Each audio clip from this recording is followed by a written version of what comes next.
আসুন আমরা সবাই মিলে বুথে বুথে আওয়াজ তুলি। স্বচ্ছ ভোটার তালিকা, স্বচ্ছ সরকার। অনুপ্রবেশকারী, রোহিঙ্গা, মৃত ব্যক্তি, ভুয়ো ভোটার এদেরকে বাদ রেখে একটা স্বচ্ছ তালিকা তৈরি হোক, যারা একটি স্বচ্ছ সরকার তৈরি করবে। এটা মনে হয় ভারতবর্ষ তথা পশ্চিমবঙ্গের প্রত্যেকটি নাগরিকের কাম্য। একমাত্র যারা অনুপ্রবেশকারী, রোহিঙ্গা, ভুয়ো ভোটারদের বন্ধু, কিংবা যারা মৃত ব্যক্তিদেরকে স্বর্গ থেকে নামিয়ে নিয়ে এসে প্রতি বছর নির্বাচনের সময় ভোটদান করান, তাদের বাদ দিয়ে সব মানুষই এটাকেই সমর্থন করবেন, স্বচ্ছ ভোটার তালিকাকে।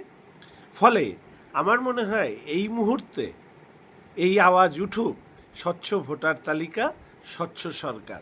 দেখবেন অনুপ্রবেশকারী, রোহিঙ্গা, মৃত ব্যক্তি এবং ভুয়ো ভোটারদের বন্ধুরা, তাদের মুখ আর মুখোশ আলাদা হয়ে যাবে।